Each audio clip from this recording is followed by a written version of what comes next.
We have the first speaker this morning is Julie Hayes, whom you'll know because she did so much work in putting out the papers of the last meeting. She's at Tel Aviv University. She has become something of an expert in Madame Blavatsky, and she's escaping from that swamp today and is going to talk about Teresa's diary, which I think should be fascinating. Julie? Thank you very much. Can you hear me? Yeah. Great, okay. In 1876, an Anglican nun in rural southeast England began writing this diary. When she finished it 48 years later, in 1924, she was the disciple of one of the early 20th century's most mysterious and intriguing occultists, Max Theon. The author of the diary was Augusta Rolfe, born in 1845 in Bocking, Essex, southeast England, into a middle-class family. Her father, William Rolfe, was a physician and a landowner, and Augusta entered the convent of the Lord Jesus and the Holy Angels in Claydon, Sussex, in 1867, taking vows, as was the custom in that particular convent, and changing her name to Sister Teresa. That same year, her father rather dramatically, forcibly removed her, interring her as a lunatic for almost 12 months at home. When he died, Teresa's mother let her return to the convent, where she stayed for the next 12 or 13 years. She only began writing her diary in 1876, however, which was about 5 years before she left. She then moved to London with her former Mother Superior, Mary Ware. Together, the two women attended lots of plays and concerts and spiritualist events. And Teresa never stopped referring to, well, she started referring to her Mother Superior as Mother at the beginning of the diary, then she refers to her as Una, and then afterwards as Theona. In May, Teresa attended Theon's first seance, and in July, in May of 1885, and in July she was granted a year's trial under him. That same year she also was a witness at the Theon's wedding. In 1886, she accompanied the Theons to Paris, eventually following them to Algeria, where they developed the cosmic philosophy and attracted followers. Teresa worked as the Theon's secretary, committing to paper the letters that Theon dictated and translating Mary's texts from English into French. Bad French, it might be added, even worse than mine. Teresa was steadfast in this service and devoted to the Theons for the rest of her life. She died in 1935 in Tlemcen, Algeria, at the age of 90, 7 years after the death of her beloved master Theon.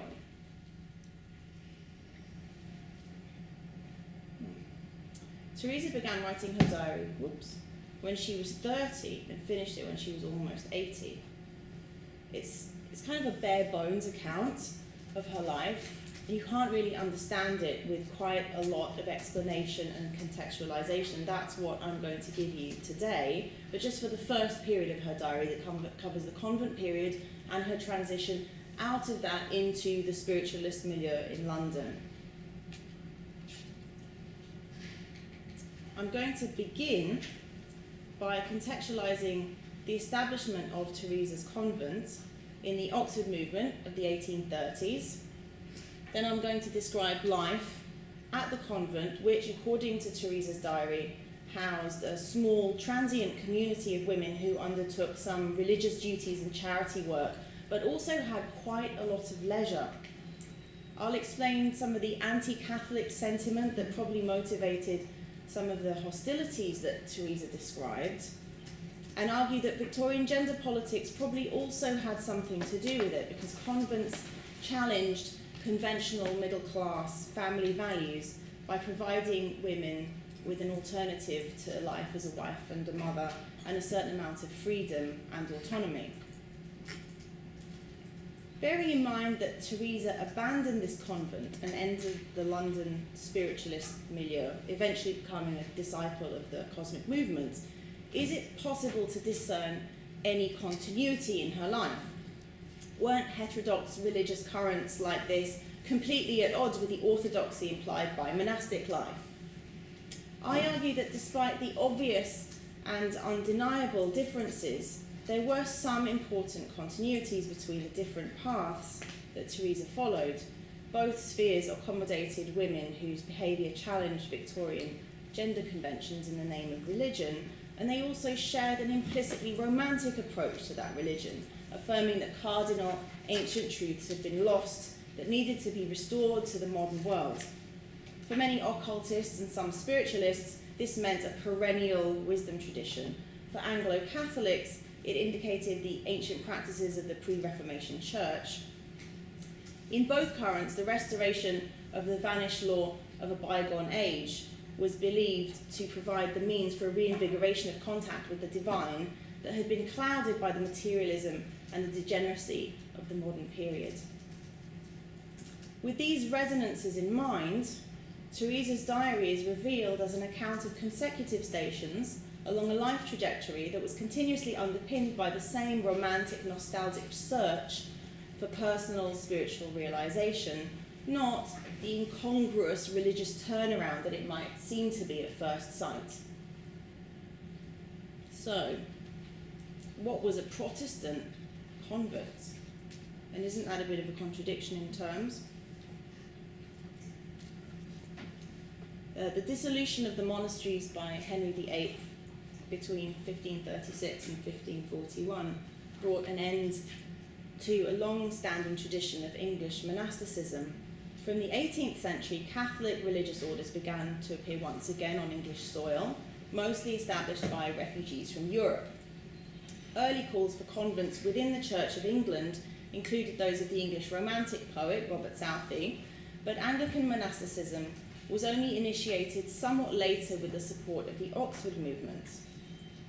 This began as an academic and clerical movement that aimed to strengthen the relation between church and state, but soon its members began calling for the reintroduction into the Anglican liturgy of practices that had been discarded after the Reformation, such as the sacrament of confession and various liturgical elements. Prominent members of the Oxford movement included John Keble, John Henry Newman, and Edward Bouverie Pusey. It was with the support of Pusey that the first Anglican convent, the Sisterhood of the Holy Cross, opened in 1845 in London. Initially there were just 2 sisters, but more soon joined them.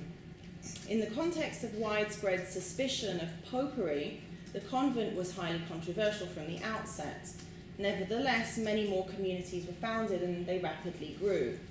Women's communities emerged more quickly and attracted more followers than men's, probably because the women's communities were meeting needs that women were generally not able to satisfy elsewhere. By 1900, over 10,000 women had joined over 90 sisterhoods, some staying briefly and others remaining for the rest of their lives. Like the convent at Claydon, many of these sisterhoods were short-lived, but some have persisted until today.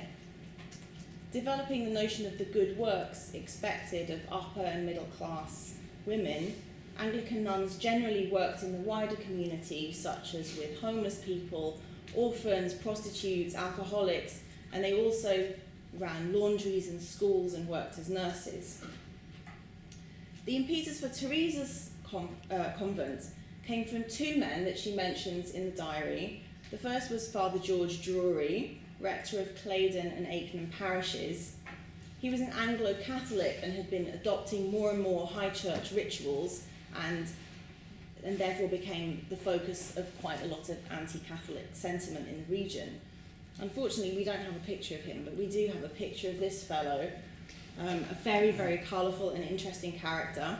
His name was Joseph Lester Lynn, or Lyne, known as Brother Ignatius, an Anglican deacon who decided that he would become a monk. And in 1862, I should say he decided to become a monk when there weren't any Anglican monks. He just He was a bit of a self-styled monk.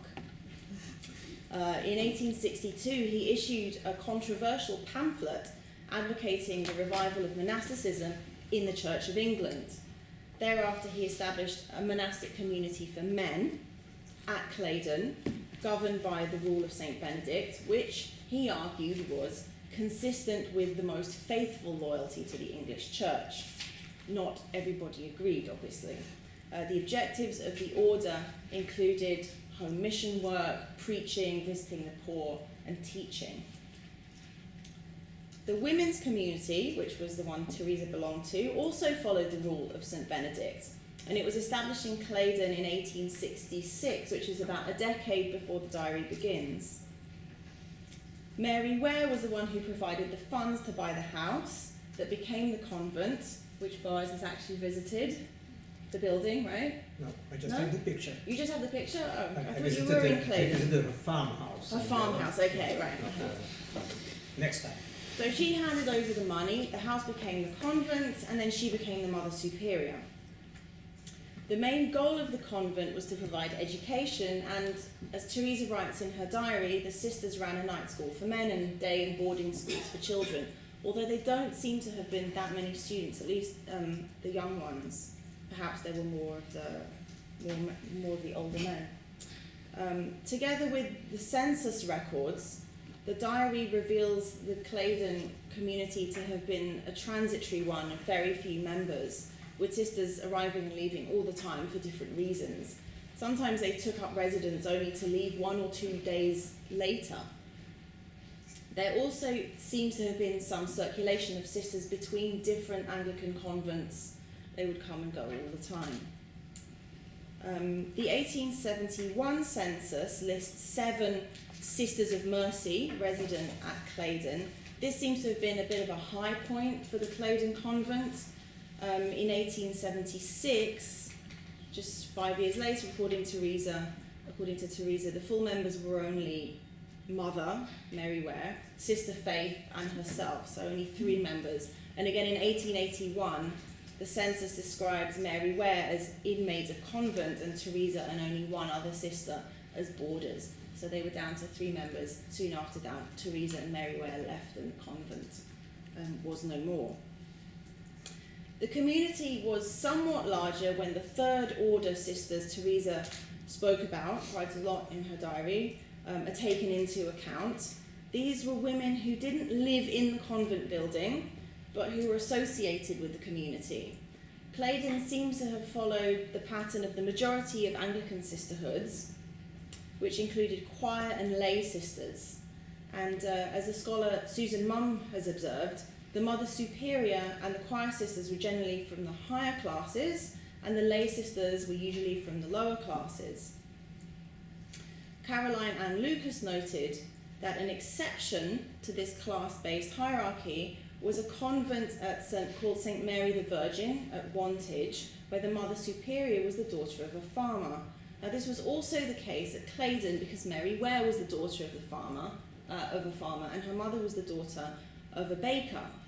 This would have placed Mary Ware in the lower middle class, which could be wealthy, like Mary's family was, and despite some similarities in lifestyle with the higher classes, for example, Mary's family kept servants, nevertheless they were considered lower in the social ranking.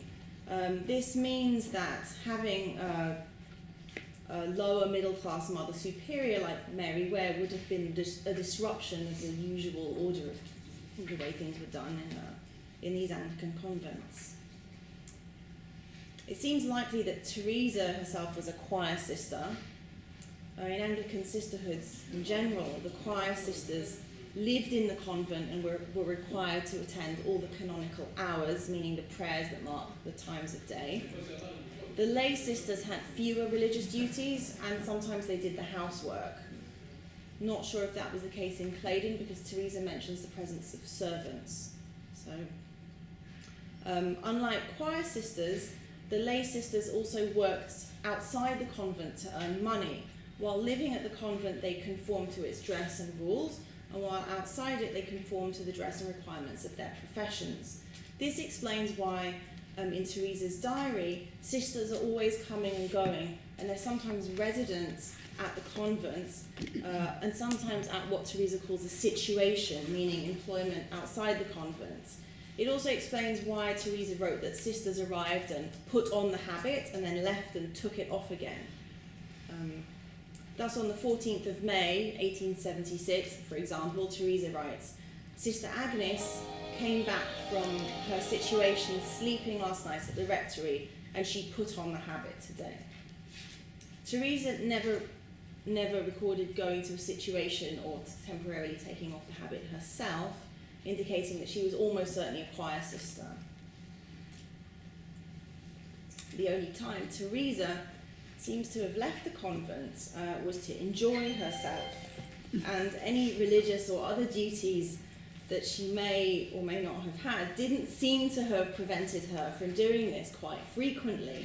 For example, on the 15th of June, 1876, Teresa wrote that "I went with Sister Faith to the wood where we sat in the morning and read and brought home some ferns. Sister Camille went to Ipswich with Hannah. I wrote to Sister Clare."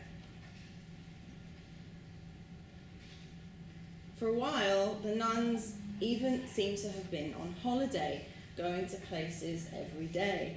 For example, on the 31st of July 1876, Teresa recorded that she drove to Paynton and saw Mr. Singer's mansion. "We sat and strolled about and did some shopping and came home by rail." The sisters enjoyed picnics, played croquet, had tea with many visitors. Teresa studied the violin and gave music lessons to 2 local girls. Dancing lessons were mentioned, not what you might expect from a convent, and in one entry, Sister Camille even went to Ipswich to buy a silver watch for herself.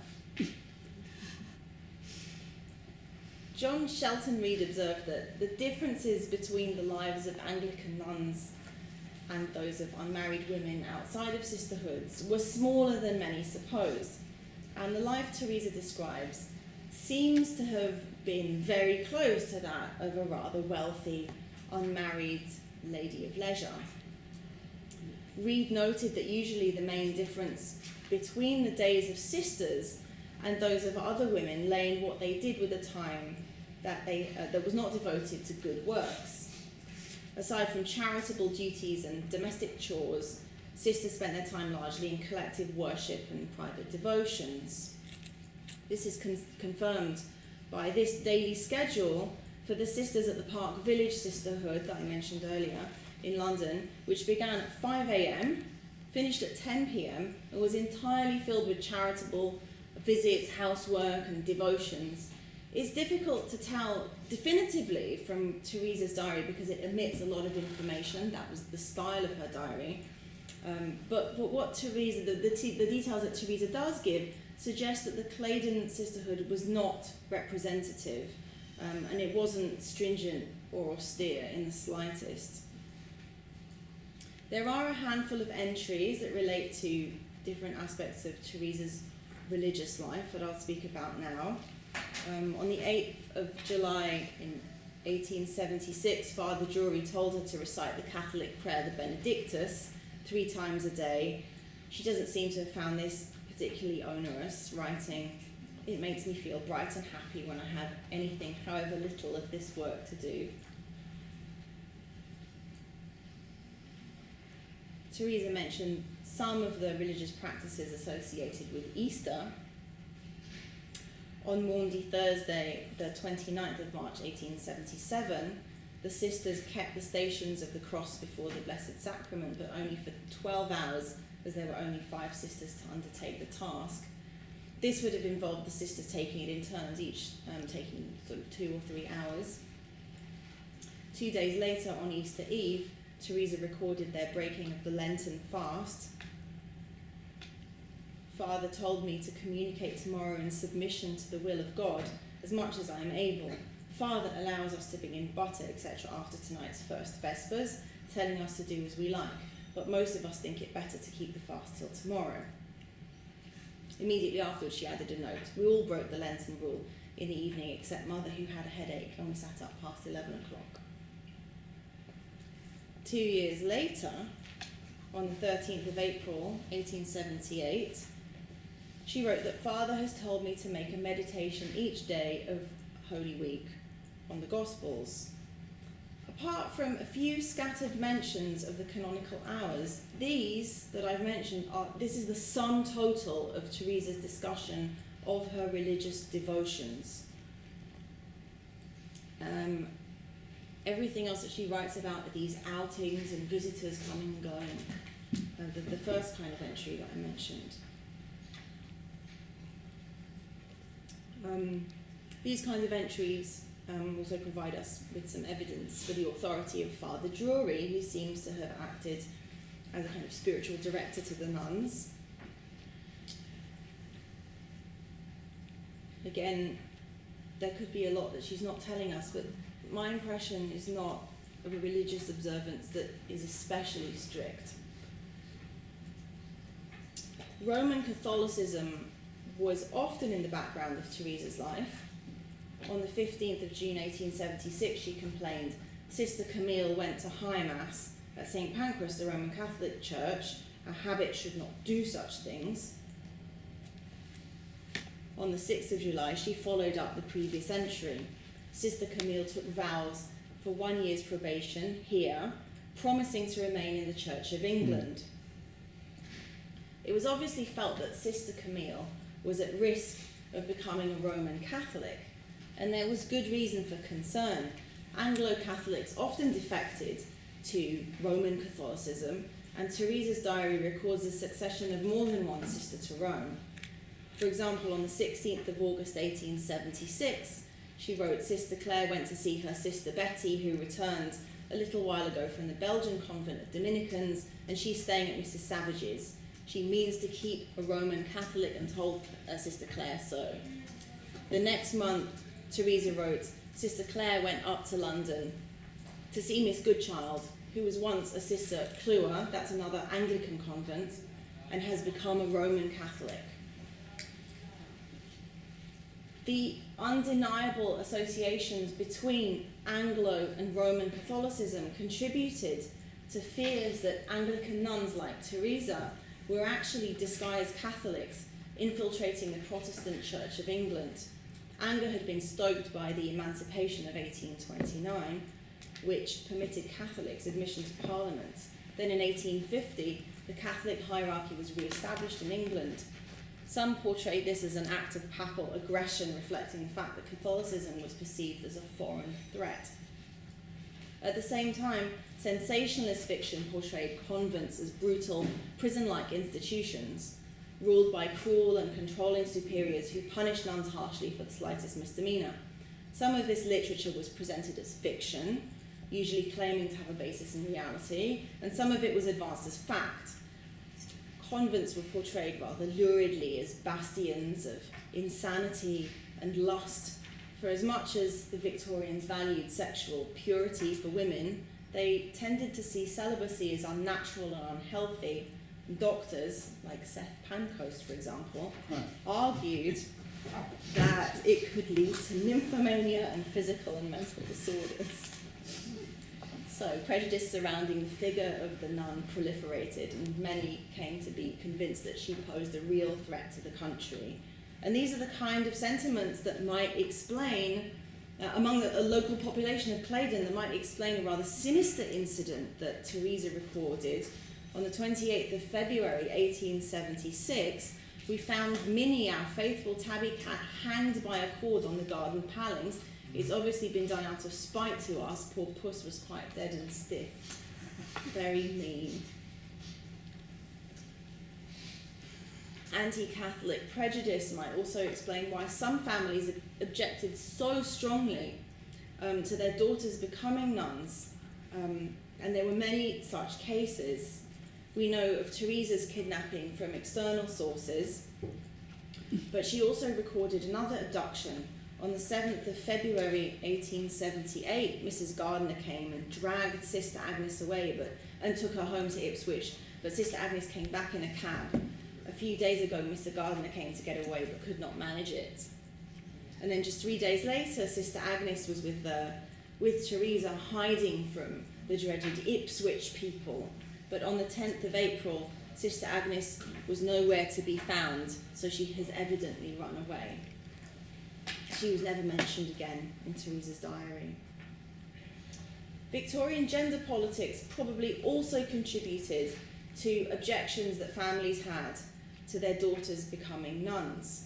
This was because convent life was a considerable challenge to the notion, especially important among the upper and middle classes, that women should be submissive and gentle wives and mothers, working in the private sphere of the home for the good of their families and under the control first of their fathers and then of their husbands. This ideology was associated with evangelicalism, which was influential, very influential, in the Church of England, and which by the mid-century had become central to English middle-class life and culture and was associated with respectability. Anglo-Catholicism in general was a provocation to evangelicals, and nowhere more so than with its advocacy of the celibate religious life. As Reid has argued, many of the practices championed by Anglo-Catholics were symbolic affronts, and in a few cases actual threats, to the central values of Victorian middle-class culture. The movement's opponents were right to be offended. To some extent, they were meant to be offended. Sisterhoods challenged middle-class values in several ways. First, they offered women relative independence from male control. And although chaplains like Father Jury attended to the clerical and religious needs of the sisters, as Reen Collin has shown, Anglican sisterhoods escaped stringent episcopal oversight until the 1890s, so these communities were quite autonomous. Convents provided women with opportunities to be in positions of power and authority, an alternative to the roles of wife and mother, and a rare opportunity for employment outside the home. As Susan Mumm argued convincingly, in my opinion, although nuns didn't define themselves as feminists, sisterhoods had common ground with the feminist tradition in their commitment to women-centred organisations and their dedication to improving or at least ameliorating the lives of working-class women and their children. Be that as it may, as John Reid has shown, Anglican convents were neither entirely traditional nor entirely proto-feminist organisations, as they incorporated some of the values of Victorian feminism alongside some of the patriarchal attitudes inherited from High Church Anglicanism.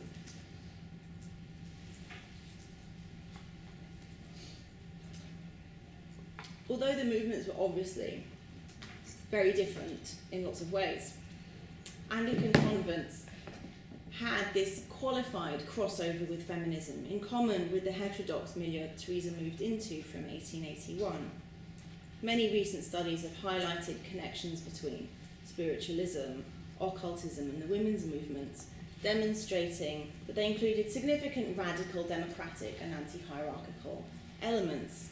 Feminists were often attracted to these heterodox currents because they offered different definitions of womanhood and opportunities for women's empowerment. Una, almost certainly the pseudonym for Mary Ware during this period, appears several times in Teresa's diary during the London period, and she exemplifies some of the more radical voices within the spiritualist milieu. On the 2nd of November 1884, Teresa wrote that she attended Una's second lecture at the Bijou Academy in Lee Street, and that she had played music at that event. Una's third lecture at that venue was probably given a week later, on the 9th of November, and it's likely that this is the one that was reported in the spiritualist periodical The Medium and Daybreak on the 14th. Once more, wrote the reporter, Una gave in the Academy, 5 Lee Street, after recitation of music, a deeply interesting lecture.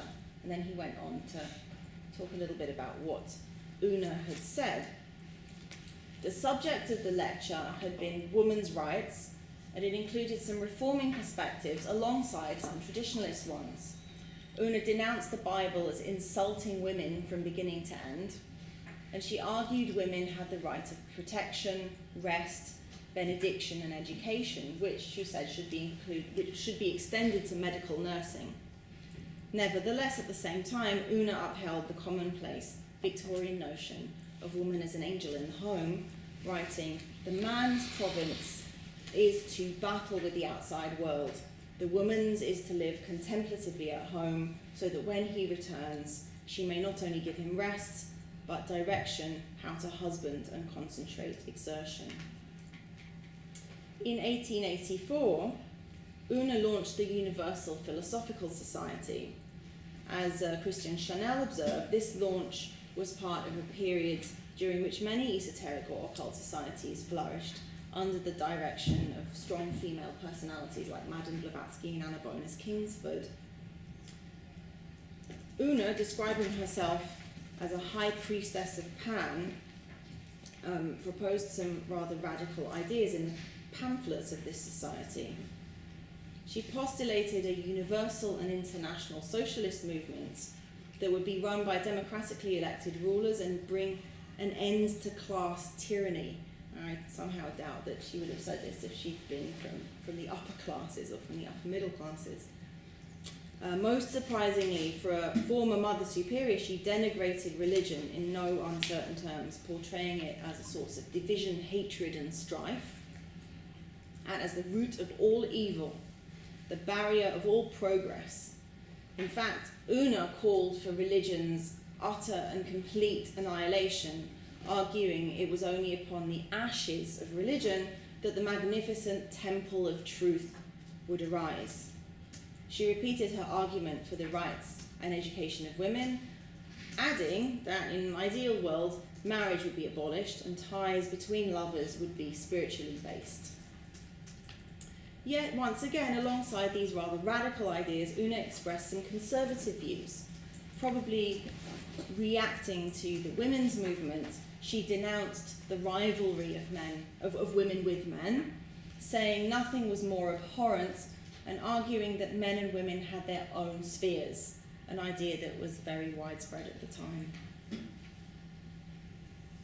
Una had apparently come a long way since her convent days, and so too had her faithful follower, Teresa.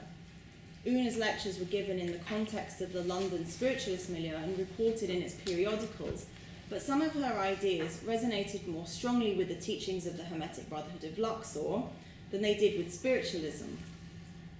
This probably resulted in Una's loss of favour with the editor of the Medium and Daybreak, who objected to her calling into doubt the identity of the entities channeled by mediums during seances. As Boaz observed, many of Una's ideas resonate very strongly with those of the cosmic movement she went on to found with Theon in Algeria around 1900.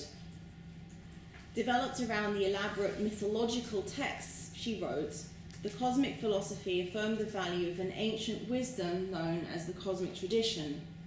The Theon's teachings were quite unique in the context of 19th century heterodoxy, but they shared with many of their contemporaries an interest in a pristine, ancient wisdom tradition. Indeed, Theon claimed that his cosmic tradition was this primordial tradition, and that it antedated all religions. It's well known that Romanticism influenced the development of 19th century occultism, and it's also well known that Romanticism influenced the development of the Oxford movement, including the monastic revival, which, as Rincala pointed out, was motivated by a romantic glorification of the medieval past. In the occult underground, James Webb posited a connection between the romanticism of occultism and that of Anglo-Catholicism. After summarizing what he referred to as some Anglo-Catholic clerical twistings and turnings, Webb concluded that although these may seem to be the cavortings of a few eccentrics, they show the implicit tendencies of a romantic approach to religion. Such developments are so inextricably mingled with those of the occult revival that it's not possible to tell the two apart. Although some studies have mentioned this nexus between Anglicanism and heterodoxy in the 19th century, to date the only work specifically devoted to that topic is a 2009 PhD thesis by Tony Fuller. Fuller explored membership of Anglican clergy in the influential and highly ritualistic occultist movement, the Hermetic Order of the Golden Dawn.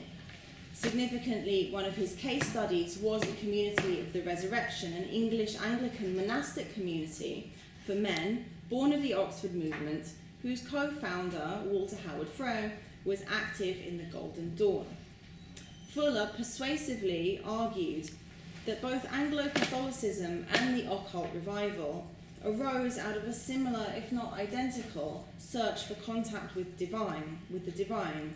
In both currents, contact with the divine was sought through the revival of forgotten ancient religious truths. Fuller characterised the Golden Dawn as British museum religion and argued that it shared this antiquarian and romantic search, this romantic inspiration with high church Anglicanism. He focused on the ritualism of Anglo-Catholicism, especially its advocacy of the reinstatement of the sacraments, and the compatibility of this objective with the ritualism of the Golden Dawn. Despite the differences, there's a fundamental resemblance, in my opinion, between the developments Fuller studied and those Teresa described in her diary. Her diary was the restrained autobiography of a defiant Victorian middle-class woman who attained personal freedom as well as spiritual fulfillment, first in one form of recovered ancient wisdom and then in another. Teresa suffered much for her willful religious pursuits, returning from her incarceration to a convent that was the victim of attacks from the local population and from which angry families carried off their daughters. Despite obviously having invested a lot in this Anglican monastic endeavour, Teresa then abandoned it, accompanying her dear mother into a parallel heterodox realm where, now known as Una, she lectured on controversial political and religious topics and denounced religion. Women like this were at least as much a threat to the status quo of Victorian middle-class society as Anglican nuns who rejected marriage and children. Was there a connection between the gender transgressions of nuns and heterodox women and their shared longing for the untainted spirituality of times gone by? Spiritualism, occultism, and the Anglican sisterhood movement all developed in the context of the same cultural strains that gave rise to feminism, which included conflict and uncertainty over the correct roles of men and women, as well as the place of religion. In this sense, therefore, the various heterodox and Anglo-Catholic currents were just different answers to the same sorts of questions, like what does it mean to be a spiritual woman, and how should spiritual women relate to men and to wider society. Perhaps for some women, a grounding in the past or in the timeless realm of the cosmic tradition provided a kind of certainty in the face of the rapidly changing values that they themselves embodied, as well as justification in response to their opponents. Whatever their conscious or unconscious motivations for adopting certain beliefs and lifestyles might have been, Teresa and Una were very much women of their time, living and writing in a period in which nostalgia coexisted with optimism and where the modern and the old-fashioned stood hand in hand and sometimes face to face. Thanks.